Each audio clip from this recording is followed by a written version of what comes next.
வணக்கம் ஃப்ரெண்ட்ஸ். லட்சுமி அவர்கள் எழுதிய வனிதா அத்தியாயம் 5. அன்று மாலை அலுவலகம் மூட சிறிது நேரம் இருந்தபோது பையன் கதவை தள்ளி திறந்து கொண்டு உள்ளே வந்தான். யாரோ ஒரு அம்மா உங்களை அவசரமாக பார்க்க வந்திருக்காங்க என்று சிறு காகித குறிப்பை மேசை மீது வைத்தான்.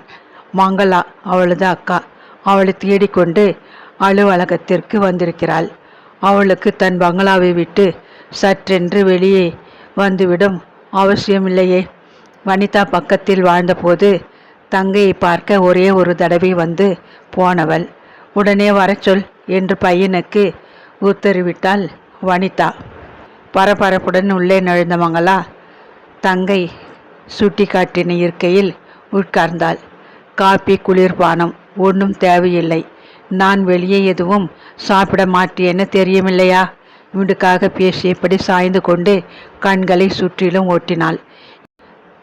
ஏசியாரை சன்மைக்கா இழுத்த மேஜை பின்னால் ஃபைல்களை அடுக்கி வைத்திருக்கும் கண்ணாடி கதவு பொருந்திய அலமாரி.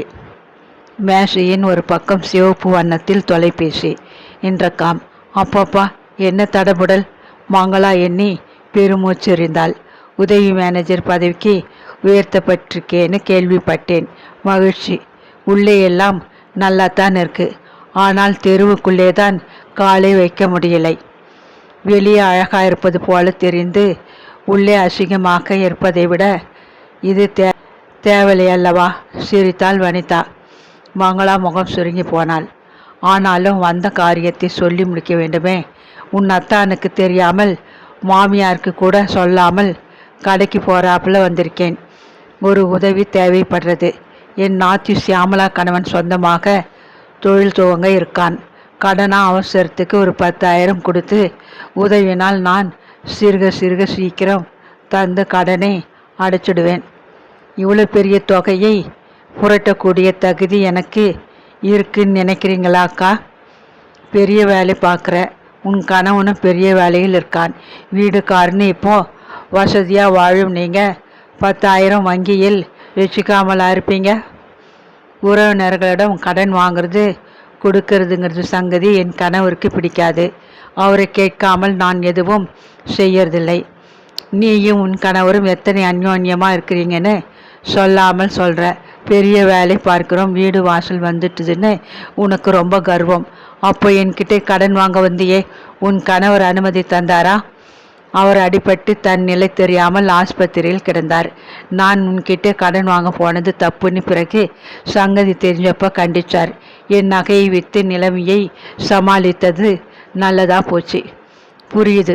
நீயும் உன் நகை நட்டுகளை வைத்து உன் நாத்தி கணவனை கை தூக்கி விடு. என்கிட்டே வந்து ஏன் கேட்கிறேன்னு சொல்ல வந்த இல்லையா? இப்படி வாய்க்காரியா சண்டைக்காரியா இருந்ததுனால தானே உன்னால் உன் மாமியாரோடு வாழ முடியலை. என் மாமியார் கூட அடிக்கடி சொல்வதுண்டு, உன் தங்கை பார்க்க பசு போல இருக்கான்னு. ஏமாந்துடாதே. உள்ளே இருக்கிற ஆளே வேற.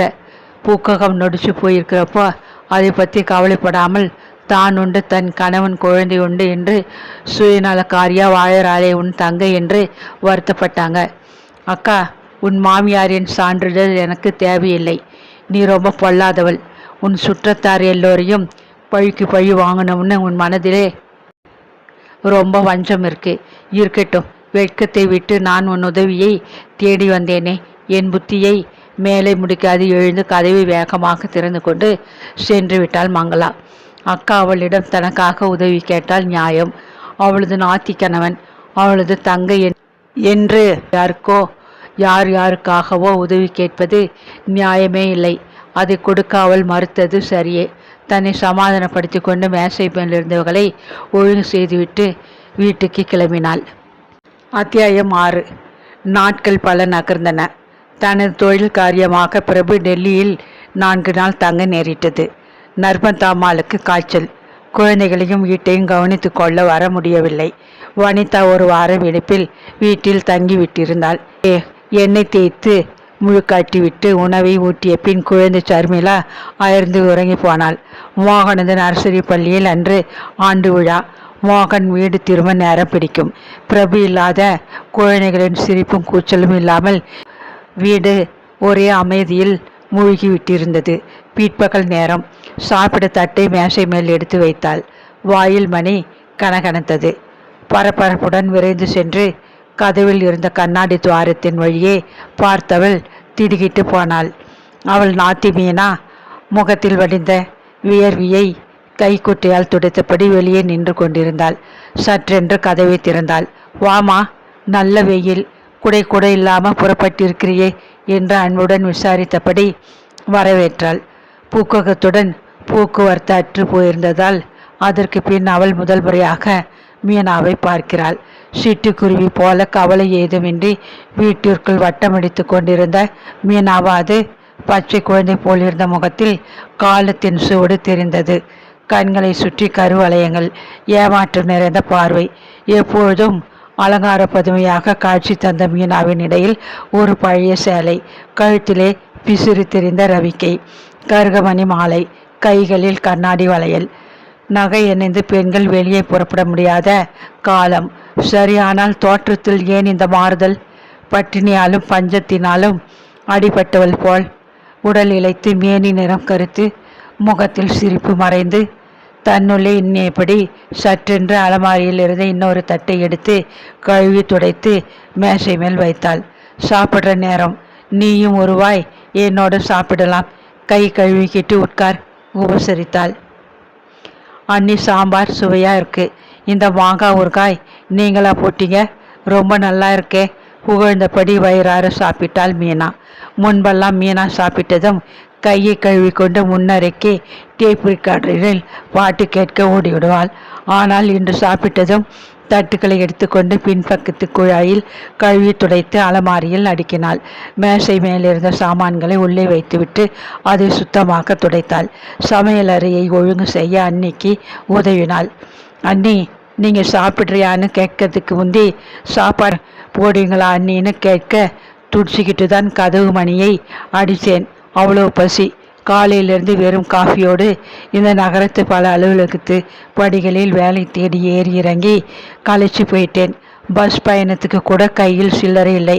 கூடை கிழிஞ்சு போச்சு. வேற வாங்க கையில் பணமில்லை.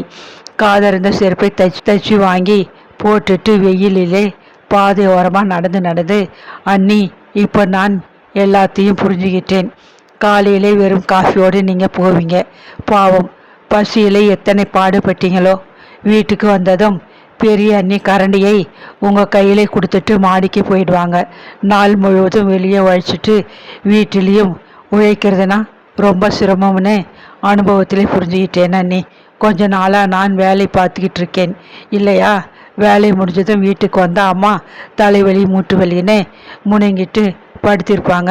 ராத்திரி சமையலை செய்து அவங்களுக்கு போட்டுட்டு அறையை சுத்தம் பண்ணிட்டு படுக்க போனால் உடம்பு எலும்பு அத்தனையும் வலிக்கும். அப்போ உங்களை நினைச்சுப்பேன்.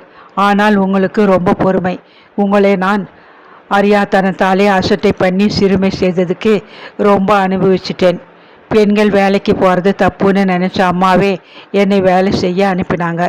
தேவை வரும்போது அபிப்பிராயம் மாறி போகுது இல்லையா.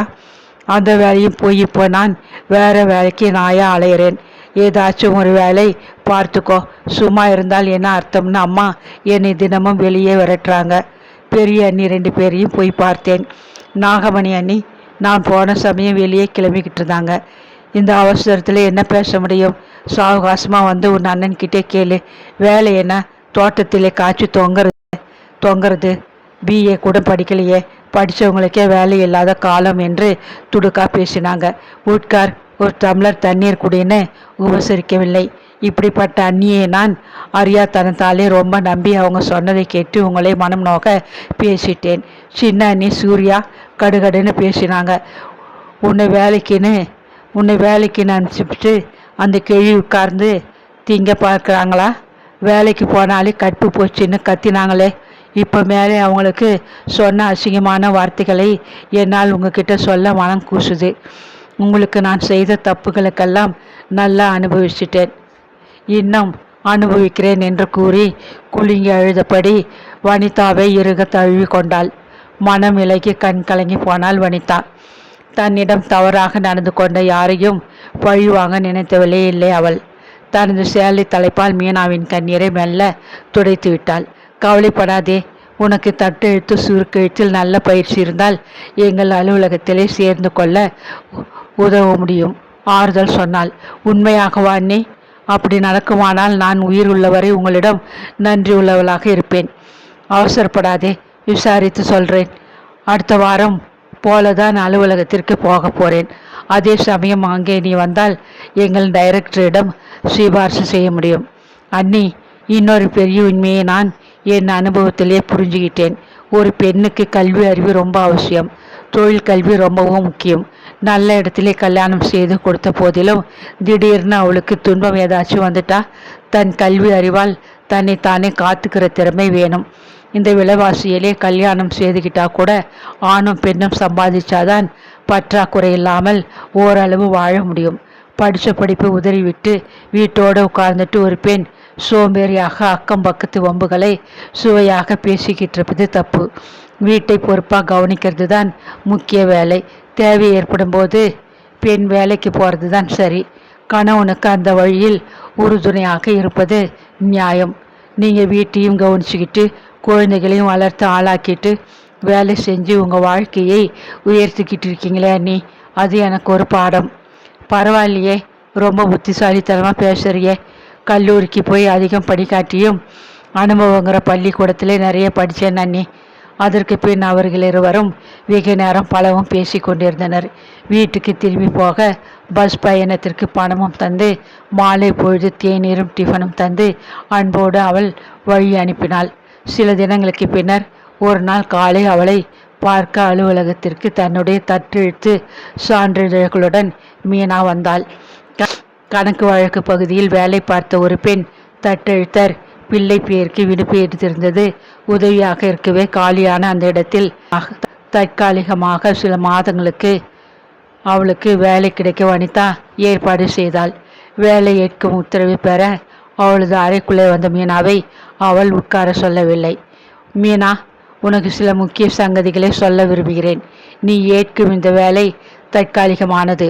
ஒரு சமயம் அந்த பெண் வராது நின்று போனால் உன்னை இங்கே தொடர்ந்து பணிபுரிய டைரக்டர் அனுமதிப்பார்.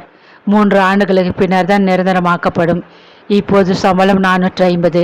படிப்படியாக உன் சாமர்த்தியத்துக்கு தக்கபடி உயர்வு ஏற்படும். வேலை செய்து கொண்டே நீ அந்த நேர கல்லூரி வகுப்பில் சேர்ந்து உன் BA படிப்பை முடித்து கொண்டு விடலாம். திருமணம் செய்து கொண்டாலும் தொடர்ந்து வேலை செய்யலாம்.